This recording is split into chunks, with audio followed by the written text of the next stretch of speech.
Okay, dalam video ni kita akan tengok macam mana kita nak pilih bahan yang sesuai untuk sesuatu alat elektrik.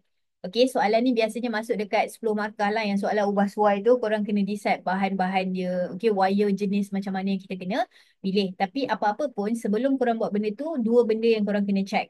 Okay, adakah benda yang korang nak tu konduktor ataupun elemen pemanas? Okay, is it conductor or is it heating element? Okey, apa beza dua tu adalah, cikgu bagi contoh paling senang, kita ada kettle dekat sini. Okey, cerik air ni, okey, cerik ni adalah cerik elektrik. Okey, apa tujuan kita pakai cerik? Tujuan dia adalah nak panaskan air.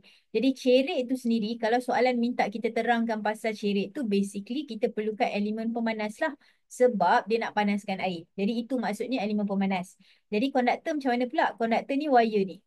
Sebab kita nak pasang cerik tu, kalau dah dia cerik elektrik, mestilah kena ada bekalan kuasa kan.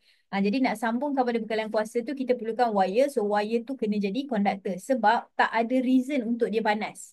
Okey, maksudnya kalau boleh kita memang tak nak dia panas lah. Sebab kita memang nak kerja dia adalah mengalirkan arus. Sebab logiknya adalah konduktor rintangan dia kena rendah. Sebab ingat, konduktor tu conduct electricity. Okay, so bila dia mengalirkan arus, dia membenarkan arus mengalir, kita tak naklah rintangan tinggi sebab rintangan tu basically dia halang arus. Kan? Jadi, we need a low resistance for conductor, tapi heating element kita perlukan rintangan tinggi. Janganlah bayangkan, oh cikgu rintangan tinggi sebab kita tak nak arus ke? Bukan tu point dia. Point dia adalah, kalau dia rintangan tinggi, dia akan menghasilkan haba yang lebih banyak. Okay, if the material has a high resistance, it will produce more heat. Okay, jadi daripada situlah korang decide sama ada bila kita dah tahu alat tu, korang kena baca soalan dan kita decide kita nak yang mana satu. So kalau konduktor rintangan rendah, elemen pemanas rintangan tinggi. Okay, daripada situ gunalah formula. R sama dengan rho L bahagi dengan A. Jadi untuk situasi pertama, rintangan rendah. So rintangan rendah ni apa kita nak buat? Apa bahan dia? Okay, so first kali kita tengok rho. Kalau rintangan rendah, rho kena rendah, L kena rendah, A kena tinggi lah. Kan? Okey, jadi rho ni adalah kerintangan ataupun resistivity. Jadi bahan dia yang kita pakai adalah copper, kuprum. Sebab memang rho dia adalah rendah. Kalau kuprum, bahan dia, rho dia memang adalah rendah. Okey. Lepas tu panjang dia, panjang wire ataupun elemen pemanas kat dalam tu. Panjang konduktor tu. Jadi sekarang ni kita tahu bahawa kalau nak rintangan yang rendah, L dia kena lebih pendek, shorter length. Dan last sekali adalah ketebalan dia. So ketebalan tu dalam formula sebenarnya dia merujuk kepada A. Okey, maksudnya macam ni. Contoh, katakanlah kita ada wire ni. Okey, kita ada wire ni. Lepas tu kita ada wire yang lagi satu macam ni. So kalau kita tengok dekat sini, wire yang pertama ni, ini adalah dia punya cross sectional area. Wire yang kedua ni, ini adalah cross sectional area dia. Jadi kalau tengok nombor satu dengan nombor dua kan nombor satu lagi tebal. Kan? So bila dia tebal ataupun tika, maksudnya A dia lebih besar. Tapi nombor dua tu nipis, so A dia lebih kecil. Okey, yang mana lagi tebal, A dia besar. Yang mana lagi nipis, A dia lagi kecil. Okey, jadi dalam cerita ni, kita perlukan A yang besar kalau nak R dia kecil. Jadi kita ambil lah yang yang tebal. Okey. Sebab bila dia tebal, dia punya rintangan jadi rendah lah sebab A dia lagi besar.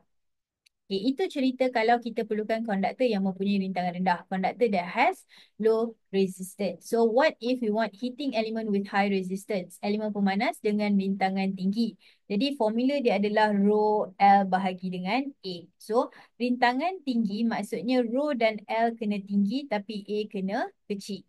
Jadi pertama sekali adalah rho tu tinggi. Jadi kita perlukan bahan yang rho dia tinggi lah. Jadi dalam silibus kita yang biasanya kita gunakan adalah nichrome. Okay, so nichrome kenapa? Sebab rho dia tinggi. Kecuali ada pernah lah keluar exam sekali, mentol. Okay kan, mentol yang ni.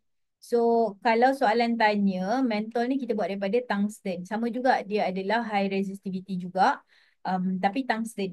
Okay, tapi kalau dalam keadaan biasa, elemen pemanas dalam oven ke kettle ke, biasanya adalah nichrome lah.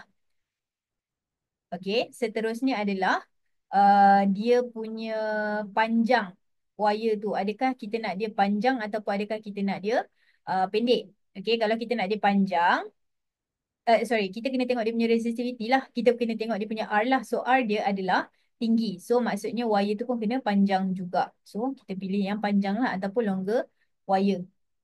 Okay, dan seterusnya adalah ketebalan. Okay, so seterusnya adalah ketebalan. So kita nak tebal ataupun nipis, tengok dia punya cross-sectional area. So kita tahu bahawa high resistance, smaller cross-sectional area. So cross-sectional area yang kecil maksudnya kita perlukan wire yang nipis. Okay, jadi point dia dekat sini adalah soalan 10 markah. Tapi korang kena hati-hati apa sebenarnya yang nak daripada bahan tu. Okay, kalau kita perlukan sesuatu yang mempunyai sesuatu konduktor, rintangan dia rendah. Kalau kita nak heating element, rintangan dia adalah tinggi.